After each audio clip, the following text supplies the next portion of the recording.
Assalamualaikum warahmatullahi wabarakatuh. Jumpa lagi bareng Bobby di Lentera Hitam.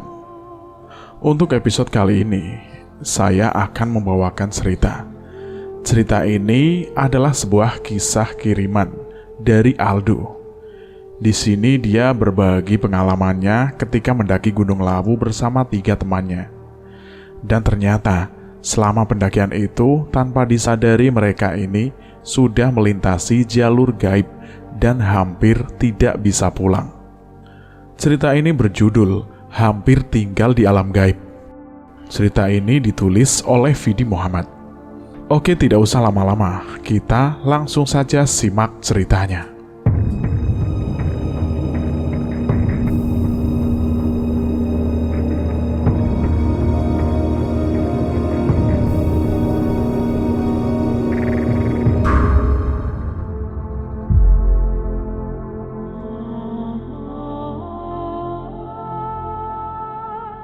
Berawal dari sebuah rencana untuk mendaki gunung. Waktu itu ada Aldo, Zain, Adit, dan Tias. Beberapa minggu yang lalu, mereka ini merencanakan pendakian ke Gunung Sumbing. Tias adalah cewek paling cantik di antara mereka berempat, karena Tias adalah cewek satu-satunya. Gak tahu kenapa, Tias ini selalu pingin ikut setiap kali Aldo dan teman-temannya ada rencana pendakian. Setelah rencana sudah dirasa matang, mereka pun mempersiapkan fisik dan peralatan pendakiannya masing-masing.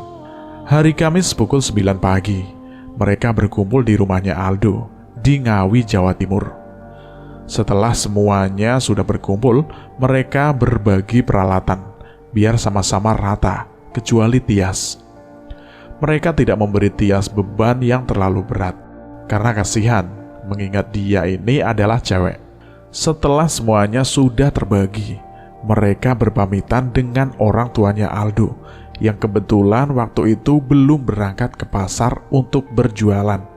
Tanpa banyak tanya, orang tua Aldo memberi mereka izin dan berpesan pada mereka agar hati-hati dan jangan sampai lupa dengan sholat.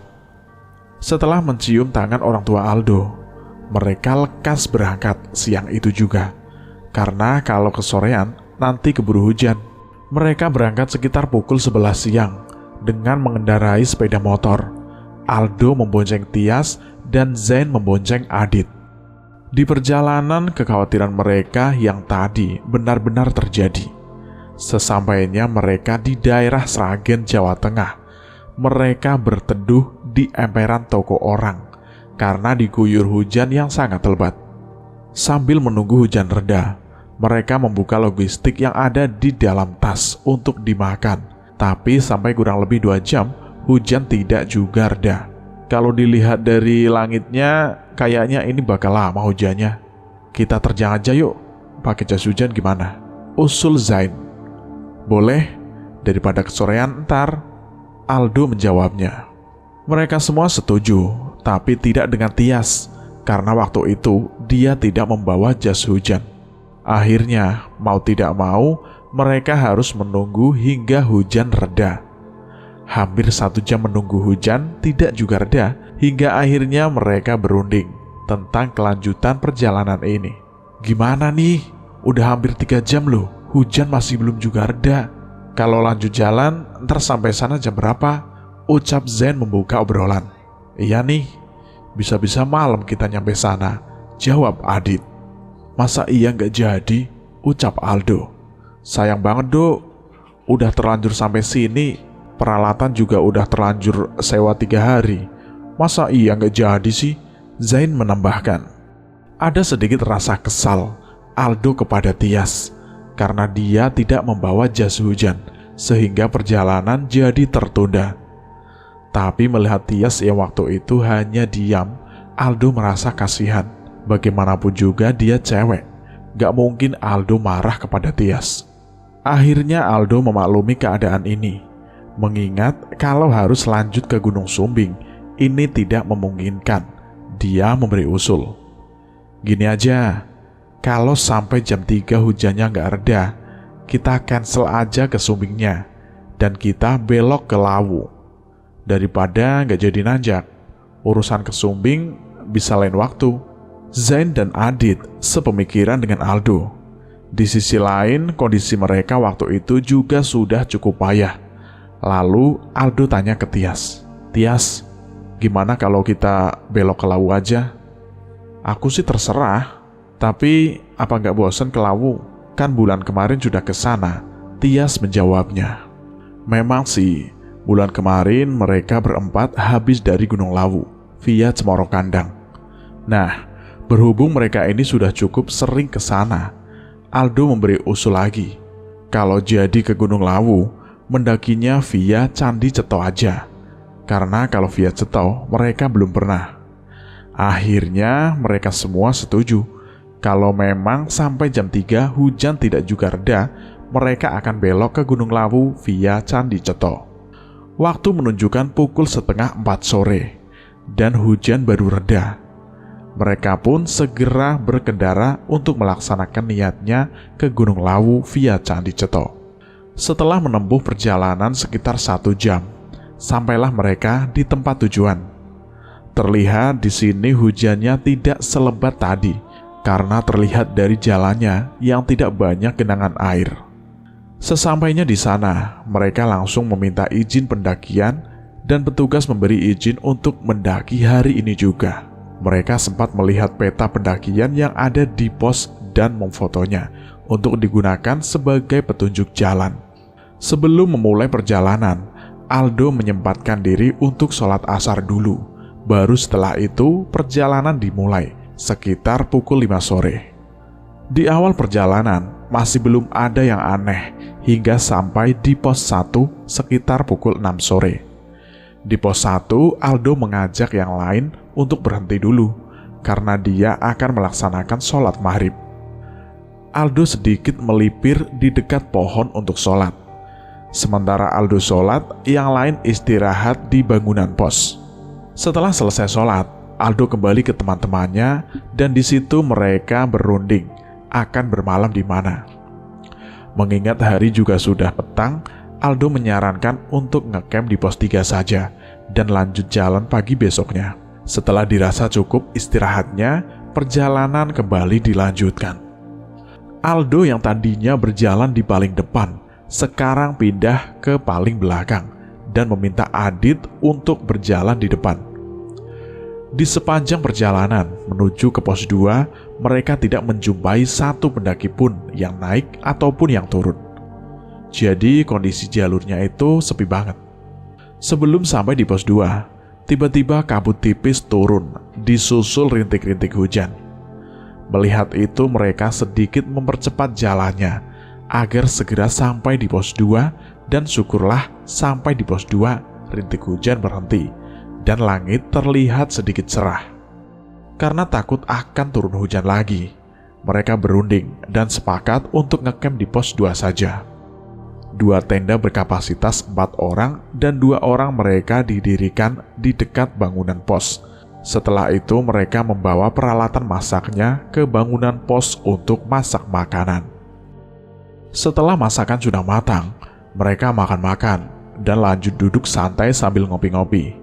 Nah, ketika sedang asik ngopi sambil ngobrol-ngobrol, sayup-sayup Aldo mendengar seperti ada suara orang yang sedang berjalan tepat di belakang bangunan pos yang mereka tempati. Mendengar itu, Aldo langsung berdiri sambil berucap, kayaknya ada orang di belakang." Dia tengok ke belakang pos, tapi di sana tidak ada siapa-siapa dan gelap. Kemudian Zen tanya, "Ada siapa, Du?" "Tahu, gelap, gak ada siapa-siapa," Aldo menjawabnya. Aldo kembali ke tempat duduknya dan lanjut ngobrol sama teman-temannya. Selama berada di pos 2 itu, mereka tidak bertemu dengan satu pendaki pun yang naik ke gunung maupun turun gunung. Jadi, suasananya sepi banget, hanya ada mereka berempat. Tapi untungnya, malam itu tidak turun hujan dan udara tidak begitu dingin. Karena malam semakin larut, mereka memutuskan untuk masuk ke dalam tenda dan tidur. Mereka yang cowok tidur di tenda yang berkapasitas 4 orang, sedangkan Tias tidur sendiri di tenda yang berkapasitas 2 orang. Baru saja memasang sleeping bag, Aldo ingat kalau dia belum sholat Isya. Mengingat itu, dia keluar dari tenda untuk menunaikan sholat Isya. "Mau kemana, Dok?"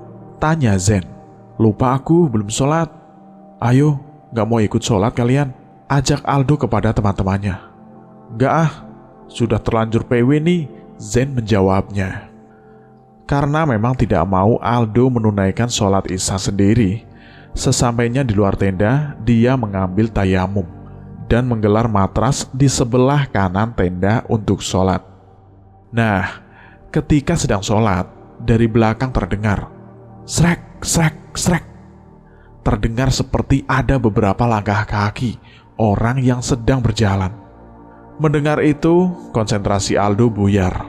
Dia berpikir, mungkin di belakang ada Zen dan Adit sedang keluar tenda. Dia kembali memfokuskan pikirannya untuk sholat. Setelah selesai sholat, dia langsung menengok ke belakang. Dan ternyata, di belakang mereka ini tidak ada satu orang pun. Di sini Aldo sedikit merinding. Dia cepat-cepat menggulung matrasnya dan kembali ke dalam tenda. Sesampai di dalam tenda, terlihat kedua temannya ini sudah tidur. Nah, di sini Aldo berpikir, "Lah, ini anak-anak sudah tidur. Terus yang di belakangku itu tadi siapa ya?" Aldo berpikir positif saja. Mungkin tadi salah satu di antara mereka memang ada yang keluar dari tenda untuk kencing atau mungkin tias. Pintu tenda dia tutup rapat-rapat agar udara tidak masuk ke dalam tenda. Kemudian dia merebahkan badannya di sebelah Zen. Tapi malam itu Aldo ini tidak bisa tidur karena mungkin tadi dia terlalu banyak minum kopi. Dia coba miring ke kanan, miring ke kiri untuk mencari posisi nyaman. Tapi tetap saja dia tidak bisa tidur. Ketika sedang berusaha untuk tidur, tiba-tiba terdengar lagi srak, srak, seperti suara orang yang berjalan di luar tenda. Tapi itu cuma sebentar, dan Aldo mengira mungkin itu pendaki lain yang sedang lewat. Tidak lama kemudian, suara langkah kaki itu terdengar lagi. Srak, srak, srak. Dan itu terulang kurang lebih 8 kali. Tiba-tiba terdengar, tiba-tiba hilang. Lama-kelamaan penasaran dengan siapa yang berjalan itu. Karena kalau pendaki lain, kayaknya itu tidak mungkin. Mengingat sekarang sudah menunjukkan jam 11 malam. Dan kalaupun itu pendaki lain, pastinya terdengar ada suaranya. Apa mungkin itu adalah Tias yang di luar tenda? Pikir Aldo. Tias memang sudah biasa seperti itu kalau mendaki bareng. Dia tidak bergantung pada temannya kalau sekiranya itu bisa dilakukan dengan sendiri. Karena memang Aldo ini tidak bisa tidur, dia berinisiatif untuk keluar tenda untuk menghisap sebatang rokok, sekalian melihat siapa yang dari tadi terdengar suara langkah kakinya. Sesampainya di luar tenda, keadaannya sangat sepi, tidak ada satu orang pun yang dilihat. Lalu dia berjalan mendekati tendanya Tias dan memanggilnya. "Tias, udah tidur belum?" Tapi tidak ada jawaban dari Tias, karena mungkin dia sedang tidur. Akhirnya, daripada bingung memikirkan itu, Aldo mengeluarkan sebatang rokok untuk dihisap sambil duduk di teras tenda. Nah, seketika sedang menghisap rokok itu, dari belakang tenda terdengar lagi srek, srek, srek. Mendengar itu, Aldo merinding dan merasa sedikit takut. Pelan-pelan dia berdiri untuk melihat ke belakang tenda. Dan ketika dia berdiri, seketika itu suara langkah kaki itu sudah tidak terdengar. Dan di belakang tenda tidak ada siapa-siapa. Melihat keanehan ini, Aldo merasa takut. Rokok dia matikan dan kembali masuk ke dalam tenda. Di dalam tenda dia berpikir, kalau yang dari tadi dia dengar itu mungkin makhluk lain penunggu sini. Berhubung niatnya Aldo di sini tidak ingin mengganggu dia, berucap dalam hati, "Permisi ya Mbah, kita numpang istirahat di sini dan kami tidak ada maksud untuk mengganggu." Setelah berucap itu dalam hati, suara langkah kaki itu sudah tidak terdengar lagi dan Aldo berusaha memejamkan mata hingga akhirnya dia bisa tidur. Keesokan harinya, mereka ini bangun dan langsung membuat sarapan. Sambil masak-masak, itu Aldo mengingat tentang kejadian aneh semalam. Dia tanya ke Tias. "Tias, semalam kamu keluar tenda gak?" "Semalam? Enggak tuh, habis ngopi itu aku langsung tidur, soalnya ngantuk banget." "Kenapa emang?" Tias balik tanya kepada Aldo. "Gak apa-apa, semalam ada orang yang jalan di dekat tenda kita, tapi pas aku tengok keluar gak ada siapa-siapa." Aldo menjelaskan kepada Tias. "Oh, pendaki lain yang lewat mungkin," jawab Tias. Karena tidak mungkin membuat mereka panik, dia berpura-pura kalau yang dikatakan Tias itu benar. Padahal semalam ini dia sudah beranggapan seperti itu, tapi kenyataannya bukan pendaki lain. Setelah selesai sarapan, mereka lanjut berkemas dan melanjutkan perjalanan tepat pukul 8 pagi. Setelah menempuh kurang lebih 2 jam perjalanan, sampailah mereka di pos 3. Di situ mereka istirahat karena perjalanan menuju ke sini tadi lumayan menguras tenaga. Setelah cukup istirahat, perjalanan kembali dilanjutkan. Di tengah-tengah perjalanan, tiba-tiba kabut tipis turun dan langit mulai mendung. Sepertinya akan turun hujan. Di sini mereka panik, mengingat waktu itu Tias tidak membawa jas hujan. Mereka mempercepat langkah kaki dengan tujuan agar segera sampai di pos 4. Tapi karena jalur yang cukup padat dan menanjak, mereka tidak bisa berjalan cepat. Bahkan seringkali mereka berhenti di jalur karena capek. Tidak lama kemudian, Aldo berjalan paling depan. Semar-semar melihat ada sebuah bangunan kayu yang mungkin itu adalah pos 4. Melihat itu, Aldo bilang ke teman yang lain, itu di depan kayaknya udah pos 4. Mereka yang lain juga beranggapan seperti itu.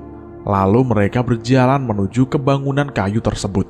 Sesampai di sana, ternyata benar, itu adalah bangunan kayu. Tapi itu bukan pos 4, melainkan sebuah warung. Melihat warung itu, Aldo bilang ke yang lain, "Wah, ternyata Cetot juga ada warungnya. Boleh juga nih mampir kalau turun nanti." Mereka terus berjalan tanpa mampir di warung itu. Setelah beberapa meter perjalanan, terlihat lagi ada sebuah warung yang sama persis seperti warung yang mereka lihat sebelumnya. Tias yang waktu itu berjalan di belakang Aldo bilang, "Warungnya kok sama ya, kayak warung yang tadi? Yang bangun satu orang mungkin, jadi bisa sama gitu." Aldo menjawabnya. Mereka terus berjalan, melewati warung itu dan berniat mampir kalau sudah turun nanti. Cukup jauh perjalanan, mereka belum juga sampai di pos 4. Aldo yang berjalan di depan merasa ada yang janggal, karena menurut peta yang dilihat kemarin, di pos jarak dari pos 3 ke pos 4 tidak sejauh ini. Dia mengajak yang lain untuk berhenti dulu. Perasaan jarak pos 3 ke pos 4 gak sejauh ini kemarin di peta. Tias mengambil HP untuk melihat peta yang kemarin difoto.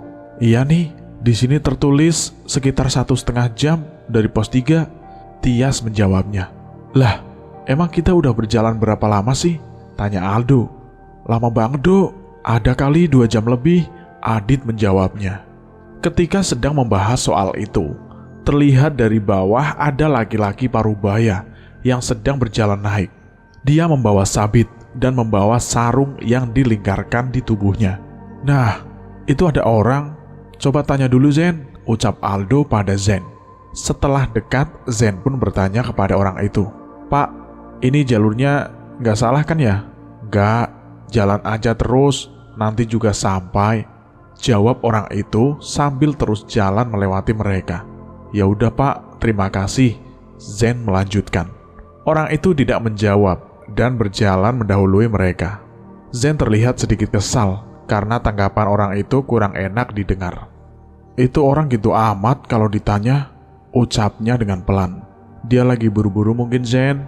Ya udahlah, yang penting jalan kita ini benar dan gak nyasar," Aldo menjawabnya. Mereka kembali melanjutkan perjalanan jauh di belakang orang tadi. Aldo meminta Zen untuk berjalan di depan, sedangkan dia pindah ke paling belakang. Mereka berniat untuk membuntuti orang tadi, tapi orang itu jalannya sangat cepat hingga mereka kehilangan jejaknya. Langit mendung dan kabut tipis masih menyelimuti perjalanan mereka. Aldo yang kali ini berjalan di paling belakang. Sayup-sayup dia mendengar ada suara keramaian di sebelah kiri dan kanannya, seperti suara orang yang sedang beraktivitas. Mendengar itu dia celingukan, mencari sumber suara tersebut. Tapi di kiri dan kanannya itu tidak ada tanda-tanda orang sama sekali. Di sini Aldo berpikir, ini suara siapa? Ada suara, tapi gak ada orangnya. Aldo tidak mengatakan tentang apa yang didengarnya itu pada yang lainnya. Dan semakin jauh berjalan, suara keramaian itu berlahan menghilang. Sudah 1 jam lebih perjalanan mereka tidak juga melihat keberadaan pos 4. Di sisi lain, jalur yang mereka lewati ini sangat sepi. Tidak terlihat satu pendaki lain pun yang naik ataupun yang turun. Karena capek, mereka memutuskan untuk berhenti lagi. "Dok, kok nggak nyampe-nyampe ya di pos 4? Zen tanya kepada Aldo. "Aku juga nggak tahu, Zen. Jalan aja, ikuti jalur yang ada," Aldo menjawabnya. Lalu tiba-tiba Tias menyeletuk. "Aku kok ngerasa ada yang aneh ya sama perjalanan kita." "Aneh kenapa?" tanya Aldo. "Kalian bayangin aja, kita udah jalan hampir 4 jam. Tapi belum juga sampai di pos 4, Tias menjawabnya. Terlihat waktu sudah menunjukkan jam 2 siang. Karena memang tidak ada yang tahu, Aldo mengajak mereka untuk istirahat dulu. Sekalian dia ingin menunaikan sholat duhur. Tas karir mereka letakkan di atas lahan. Kemudian Aldo mencari tempat untuk menunaikan sholat.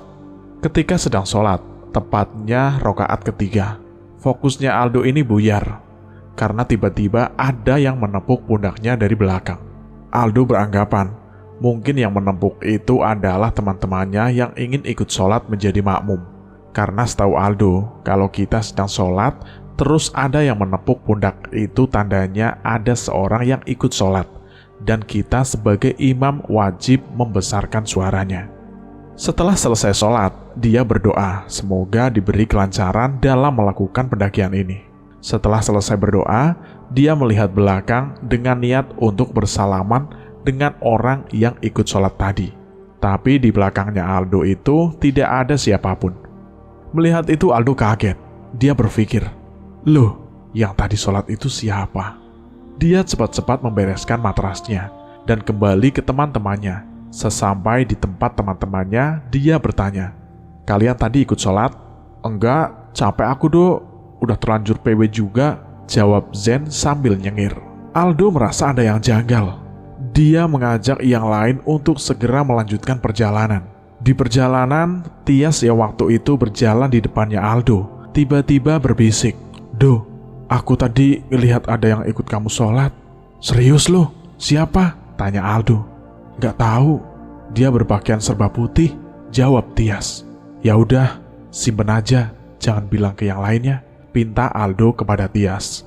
Mendengar ucapan dari Tias barusan, Aldo merasa panik. Dia tidak tahu lagi apa yang sedang terjadi pada mereka. Sambil berjalan, Aldo membaca tasbih terus-menerus, berharap semoga tidak terjadi hal yang tidak diinginkan. Tidak lama berjalan, terlihat di depan ada beberapa orang yang sedang mondar-mandir dan beberapa tenda yang berdiri. Zen yang waktu itu berjalan di paling depan bilang, "Itu pos 4, kita udah nyampe." Mereka pun segera berjalan menuju ke sana, dan ternyata benar. Di situ terdapat beberapa rombongan pendaki lain yang sedang ngecamp. Tapi ini bukan pos 4, melainkan pos 5. Melihat kalau ternyata ini adalah pos 5, mereka benar-benar kaget. Karena mereka ini tidak merasa melewati pos 4. Tahu-tahu mereka sudah nyampe di pos 5. Merasakan hal itu, mereka semua saling memandang heran.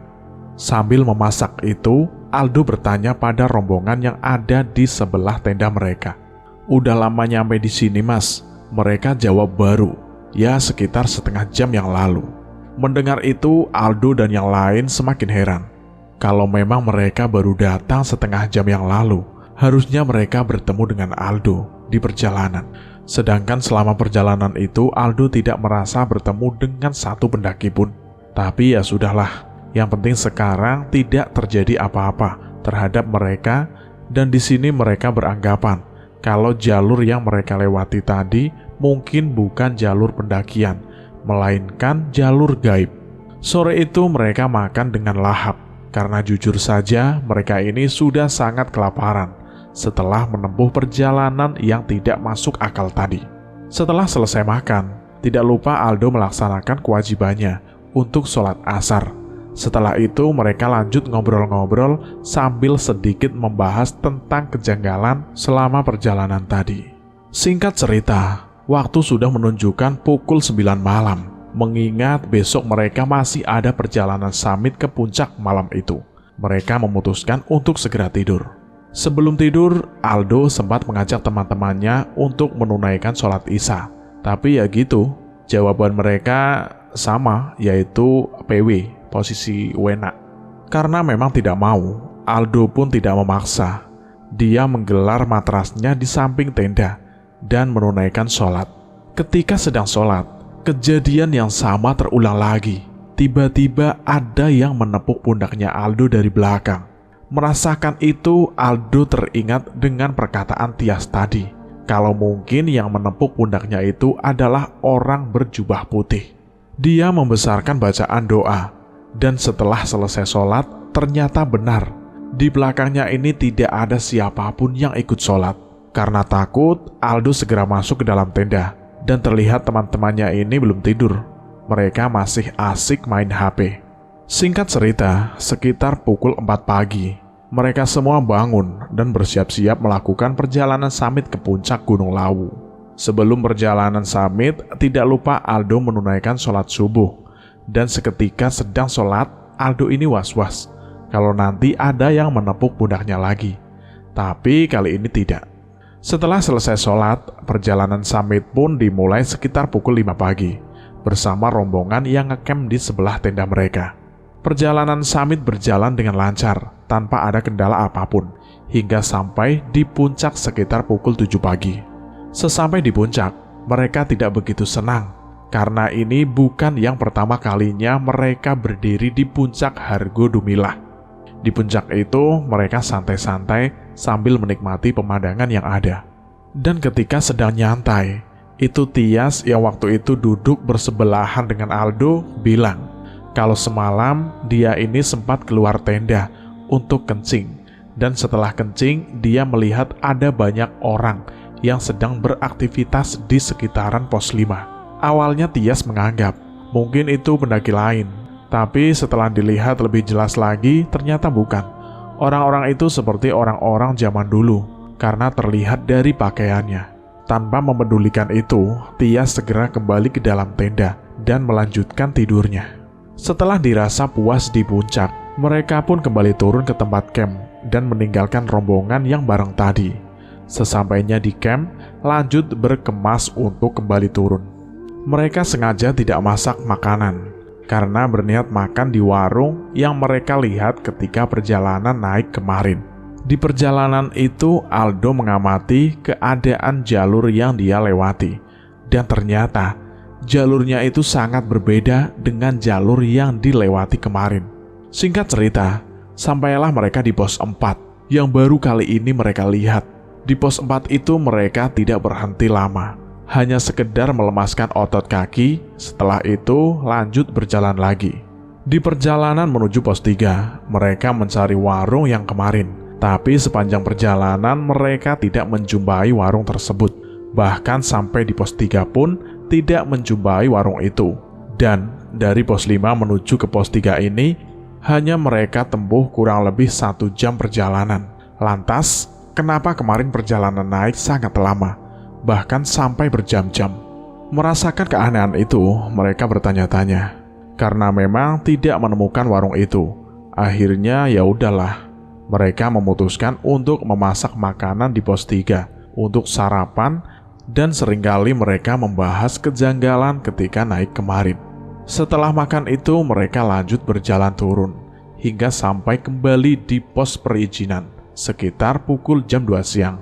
Karena takut nanti akan hujan, mereka segera mengambil motor untuk segera pulang ke Ngawi. Sesampainya kembali di rumah Aldo, mereka membahas satu persatu kejanggalan selama pendakian itu. Dan mereka menyimpulkan kalau mungkin selama pendakian dari pos 3 menuju ke pos 5 itu, mereka sudah melintasi jalur gaib. Dan warung yang sebelumnya mereka anggap benar-benar warung, itu ternyata bukan. Di sini mereka sangat bersyukur karena selama perjalanan itu tidak terjadi apapun dan kembali pulang dengan selamat. Cerita ini pun selesai. Bagaimana menurut teman-teman tentang kisah ini? Terima kasih buat yang sudah mendengarkan cerita ini. Terima kasih juga buat penulis yang sudah mengizinkan kami untuk menceritakan kisah ini. Cukup sekian dari saya. Terima kasih. Wassalamualaikum warahmatullahi wabarakatuh.